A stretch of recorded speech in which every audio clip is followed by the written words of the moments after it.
ఓం నమ శివాయ నమ. కుర్రో కుర్రు కొండదేవత అమ్మ పలుకు, జగదమ్మ పలుకు, సమ్మక్క పలుకు, సారలమ్మ పలుకు, వనదేవత పలుకు, జాయ్ కొండదేవత. ఓం నమ శివాయ నమ. ఓం శ్రీ మాత్రే నమ.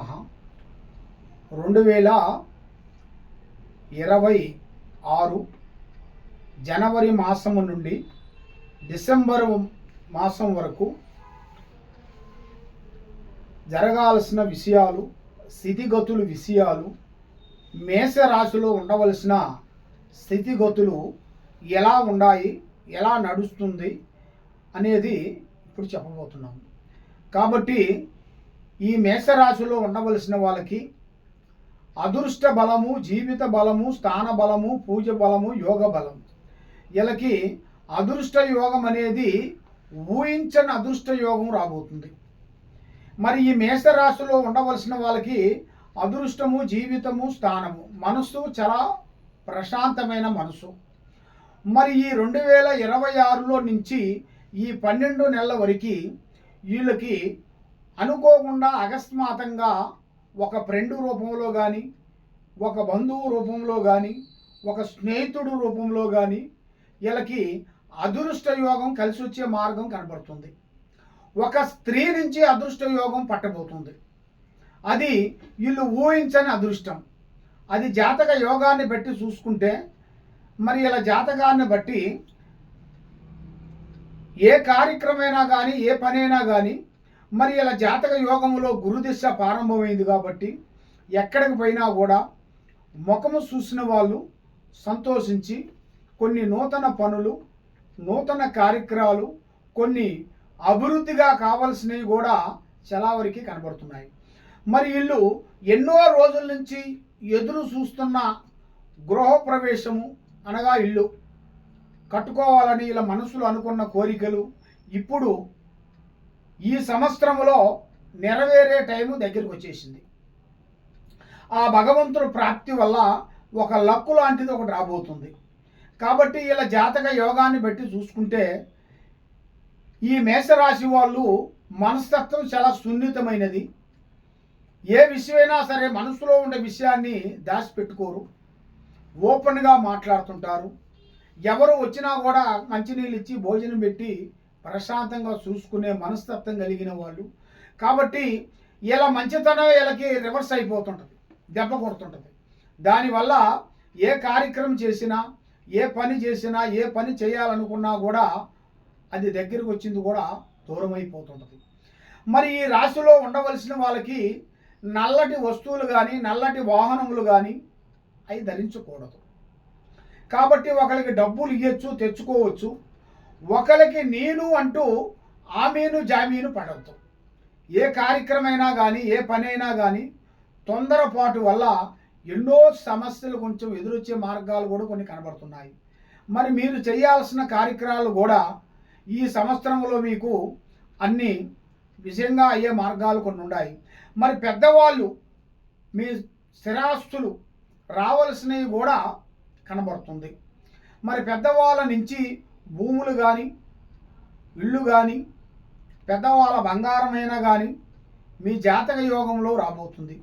మరి అదృష్ట యోగం కూడా భూమిలో బంగారం దొరికే అదృష్ట యోగం కూడా మీ జాతక యోగంలో కూడా కనబడుతుంది.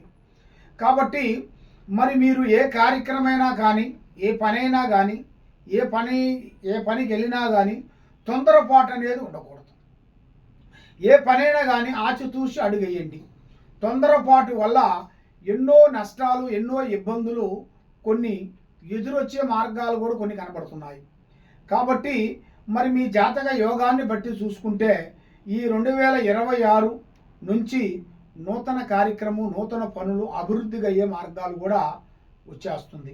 మరి మీరు ఏ కార్యక్రమం అనుకున్నా, ఎక్కడికి వెళ్దాం అనుకున్నా కూడా మీ ప్లానింగ్ ఎవరికి చెప్పి చేయొద్దండి.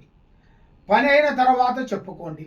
పని కాకముందు ప్రాణం లాంటి స్నేహితుడు కానీ, మిత్రుడు కానీ, బంధువు కానీ ఎవరికైనా సరే ముందే మీ ప్లానింగ్ ఎవరికి చెప్పొద్దండి. కాబట్టి ఈ సంవత్సరంలో మీకు ఎన్నో రోజుల నుంచి అనుకున్న కోరికలు కానీ, ఎన్నో రోజుల నుంచి అనుకున్న కళ్యాణ విశేషాలు కానీ, సంతాన విశేషాలు కానీ, మరి వ్యాపార ఉద్యోగ విశేషాలైనా కానీ, మరి ఒక ఉద్యోగం గురించి మీరు ఎన్నో విధానాలుగా ట్రై చేస్తుంటారు. మరి ఆ ఉద్యోగం ఎంత ట్రై చేసినా కూడా రాకోకుండా లేటుగా అయినవి కూడా ఈ సంవత్సరంలో మీకు అనుకూలమైన విధానం ప్రకారంగా సక్సెస్ అయ్యే మార్గం కూడా అతి వేగంగా కనబడుతుంది. కాబట్టి మీరు ఏ కార్యక్రమైనా కానీ, ఏ పనైనా కానీ, మీ విషయాలని, మీరు చేసే పనులని ఎవరికైనా సరే, ప్రాణం లాంటి స్నేహితుడు కానీ, మిత్రుడు కానీ, బంధువు కానీ, ఎవరికైనా సరే మీరు ముందుగానే ప్లాన్ చెప్పి పోయారనుకోండి, దానివల్ల మీకు ఎన్నో నష్టాలు రాబోతున్నాయి. దానివల్ల ఎన్నో ప్రమాదాలు ఉంటాయి. దానివల్ల ఎన్నో చికాకులు ఉంటాయి. దానివల్ల మనశ్శాంతి అనేది మీకు వెనక్కి వెళ్ళిపోతుంటుంది. కాబట్టి మీరు ఏ కార్యక్రమం చేయాలనుకున్నా, ఎక్కడ పోదాం అనుకున్నా కూడా ఆలోచించి ఆచితూచి అడిగేయండి.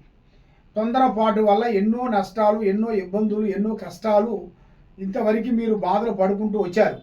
ఇక నుంచి మీకు అన్ని విజయాలు శుభాలు కలిగే యోగం అనేది మీ జాతక యోగంలో కనబడుతుంది. కాబట్టి మనస్తత్వమే మీకు కరెక్ట్గా లేకోకుండా అయిపోతుంది. మనసు ఒక దుక్కున, పని ఒక దుక్కున. ఒక పని చేస్తే ఇంకో పని డిస్టర్బెంట్ అవుతుంది. ఏ పని అనుకున్నా కూడా ఆ పని మీకు 100% సక్సెస్ కావట్లేదు. ఎందువల్ల అవుతుంది ఏమిటి అనేది మీ మనసులో చాలా చాలా చాలా వరకు సందేహాలు ఎన్నో ఉన్నాయి. కాబట్టి మీకు తొందరపాటు వల్ల ఎన్నో చికాకులు వచ్చే మార్గాలు ఉన్నాయి. ఆ తొందరపాటుని కొంచెం తగ్గించండి. మీరు ఏదైనా సరే నిదానంగా ఆలోచించి అడిగేయండి. మీకు అన్ని విధానాలుగా విజయవంతమయ్యే మార్గం కూడా అతి దగ్గరలోనే కొన్ని కనబడుతున్నాయి. కాబట్టి మరి మీ జాతకాన్ని పెట్టి చూసుకుంటే మరి ఎన్నో రోజుల నుంచి మీరు పూజలు పునస్కారాలు చేస్తున్నారు.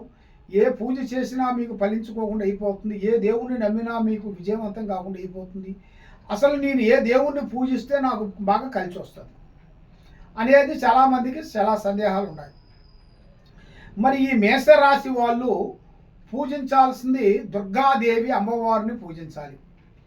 దాంతోపాటు శ్రీ వెంకటేశ్వర స్వామి పూజా బలం చేయాలి. ఆ వెంకటేశ్వర స్వామి పూజా బలం చేసినట్టుకైతే మీకు 100% మీకు తప్పకుండా విజయవంతమయ్యే మార్గాలు కూడా మీకు కనబడుతున్నాయి.